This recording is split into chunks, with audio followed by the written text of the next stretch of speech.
वक्फ कानून की उल्टी गिनती शुरू हो चुकी है। पीआईएल कोर्ट में पेंडिंग है, लेकिन अब यह मामला संसद में भी पहुंच गया है।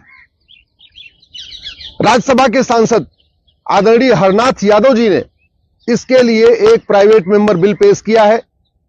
जो हरनाथ यादव जी ने वक्फ कानून खत्म करने के लिए बिल पेश किया, उसका कांग्रेस और उनके सहयोगी दलों ने, इंडिया अलायंस ने इसका जबरदस्त विरोध किया। बाद में वोटिंग हुई और वोटिंग के आधार पे उनका जो बिल था वो वहां पे पास हो गया है। अभी कानून खत्म नहीं हुआ है, बल्कि अभी यह केवल अलाउ हुआ है कि हां, उनके बिल पे चर्चा होगी। अब जो ये बिल राज्यसभा का है, जो वोटिंग के आधार पे, बहुमत के आधार पे पास हुआ है, यह जाएगा राष्ट्रपति जी के पास। राष्ट्रपति जी उसको अप्रूव करेंगी, फिर वो वापस आएगा वाइस प्रेसिडेंट के पास और फिर राज्यसभा में चर्चा होगी। जब राज्यसभा से पास हो जाएगा, फिर लोकसभा में जाएगा। और इस बीच अगर सरकार ने कोई बिल पेश कर दिया और सरकार ने कानून वापस ले लिया अपनी तरफ से बिल पेश करके, तो स्वाभाविक सी बात है, ये कानून अपने आप खत्म हो जाएगा। अब तक पूरे देश में 120 पीआईएल फाइल हो चुकी है और यह बात केंद्र सरकार ने अभी कोर्ट में एक एफिडेविट फाइल करके हमें बताया। हमारी पीआईएल पे केंद्र सरकार के कानून मंत्रालय, गृह मंत्रालय को नोटिस जारी हुआ है। उसी के जवाब में केंद्र सरकार ने बताया है कि यह मामला केवल दिल्ली में नहीं है, बल्कि देश की सभी हाई कोर्ट में वक्फ कानून के खिलाफ पीआईएल आ चुकी हैं और अब तक टोटल 120 पीआईएल आ चुकी हैं पूरे देश में। इसलिए हमने यह भी रिक्वेस्ट किया है केंद्र सरकार से कि आप सारी याचिकाओं को एक साथ क्लब करके एक साथ सुप्रीम कोर्ट लेके आ जाइए। यह संविधान अधिकार भी देता है, यह संविधान में प्रोविजन भी है आर्टिकल 139 में कि अगर एक ही विषय पे देश की अलग अलग हाई कोर्ट में मैटर पेंडिंग हो, तो केंद्र सरकार एक एप्लीकेशन मूव करके सुप्रीम कोर्ट से यह कह सकता है कि देश की सभी हाई कोर्ट की पीआईएल को आप सुप्रीम कोर्ट में ले लीजिए और एक साथ सुनवाई कर लीजिए।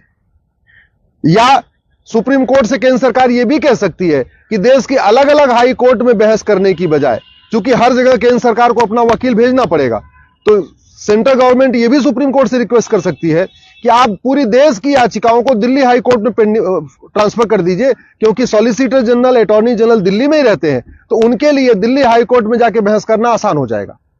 क्या करेंगे, यह सरकार का अपना अधिकार है, सरकार अपनी तय करे, उसकी सरकार की अपनी स्ट्रेटजी होती है।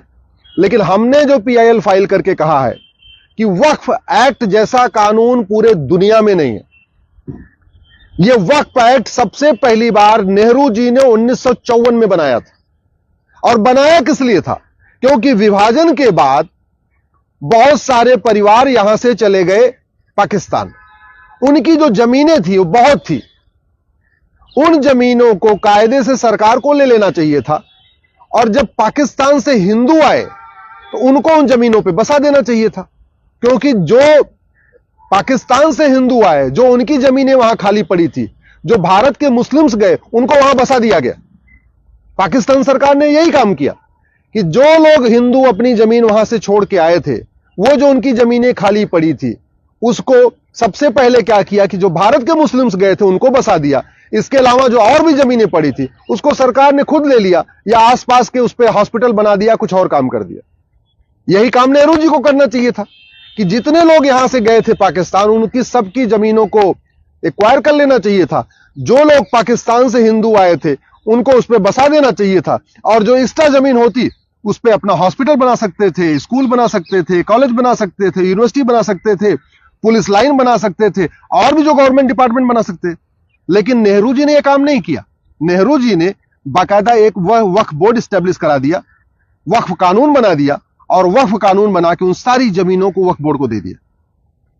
यह कानून इतना खतरनाक है कि आज अगर वो सुप्रीम कोर्ट को कह दे ये सुप्रीम कोर्ट वक्फ बोर्ड की जमीन पे बना हुआ है, तो सुप्रीम कोर्ट के रजिस्ट्रार उस नोटिफिकेशन को कोर्ट में नहीं चैलेंज कर सकते। सुप्रीम कोर्ट के रजिस्ट्रार को भी वक्फ बोर्ड के सामने जाना पड़ेगा। उस कानून को राजीव गांधी ने 1984 में और मजबूत किया। ध्यान से समझिए, नेहरू जी ने 1954 में वक्फ कानून बनाया।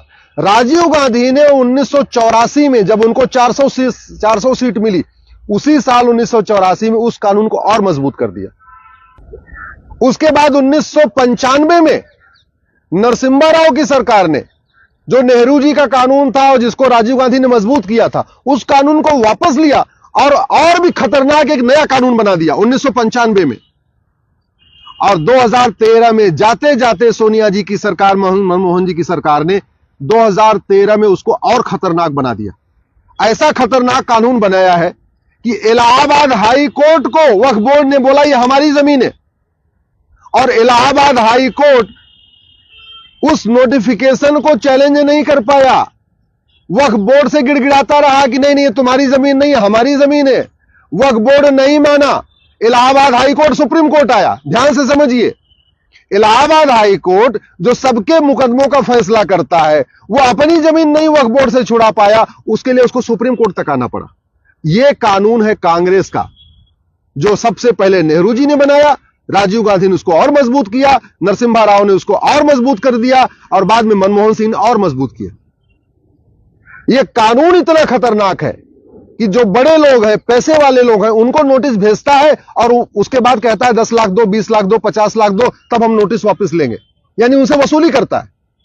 लेकिन जो गरीब है, शेड्यूल कास्ट हैं, शेड्यूल ट्राइब है, आदिवासी हैं, उनको नोटिस भेज के कहता है कि अगर तुम इस्लाम कबूल कर लोगे तब तुम्हारी जमीन तुम्हारे पास रहेगी, और नहीं तो यह जमीन वक्फ क्यों हो जाएगी। अब जो सोचिए आप, भोपाल से झबुआ 700 किलोमीटर दूर है। झबुआ एक आदिवासी क्षेत्र है। झबुआ के जो आदिवासी है, उन्होंने झबुआ की लोकल कोर्ट को भी कभी नहीं देखा। भोपाल तो देखना उनके लिए असंभव है। अब झबुआ में वक्फ बोर्ड एक नोटिस भेजता है और कहता है यह जमीन वक्फ की है। आदिवासियों से कहता है इसका जवाब देने तुम भोपाल आओ। अरे जिन आदिवासियों ने झबुआ की लोकल कोर्ट नहीं देखी, वो भोपाल 700 किलोमीटर दूर कैसे आएंगे। और फिर कंडीशन क्या रखता है, अगर अपनी जमीन छुड़ानी है तो कन्वर्ट हो जाओ। मेरठ और मुजफ्फरनगर लखनऊ से 600 किलोमीटर दूर है। मेरठ और मुजफ्फरनगर की जमीन पे वक्फ बोर्ड कब्जा करता है, उसके लिए मेरठ मुजफ्फरनगर वालों को लखनऊ जाना पड़ता है, क्योंकि लोकल कोर्ट में उस नोटिस को चैलेंज ही नहीं कर सकते। अच्छा, अगर किसी की प्राइवेट जमीन पे वक्फ बोर्ड कब्जा करता है तो लोग अपनी जमीन के लिए फिर भी लड़ते हैं। लेकिन जो गोचर की जमीन है, जो पार्क है, जो ऊसर जमीन है, जो बंजर जमीन है, जो खेल का मैदान है, उसको जब वो वक्फ बोर्ड कब्जा कर लेता है, उसके खिलाफ तो कोई नहीं लड़ता। लेखपाल पटवारी के पास कहां इतना टाइम है और कहां इतना उनके पास पैसा है। सरकारी अधिकारी के पास, तहसीलदार के पास, कलेक्टर की जाके उससे 600 किलोमीटर दूर, 700 किलोमीटर दूर लड़ते रहेंगे। नतीजा यह हुआ है, रेलवे और डिफेंस के बाद सबसे ज्यादा प्रॉपर्टी का मालिक वक्फ बोर्ड बन चुका है। इस समय तीसरे नंबर की प्रॉपर्टी, जितनी प्रॉपर्टी वक्फ बोर्ड के पास है, इतनी प्रॉपर्टी तो मंदिरों के पास नहीं है। हिंदुस्तान में सबसे ज्यादा बहुसंख्यक रहते हैं हिंदू। हिंदुओं के पास लाखों मंदिर हैं, लेकिन जितनी जमीन मंदिरों के पास नहीं है, उससे ज्यादा जमीन वक्फ बोर्ड के पास। मैं सरकार से निवेदन करता हूं, तत्काल इस नेहरू के महापाप को, राजीव गांधी के महापाप को, नरसिम्हा राव के महापाप को और मनमोहन सिंह के महापाप को, इसको वापस करिए, इसको खत्म करिए, इस महापाप का अंत करिए।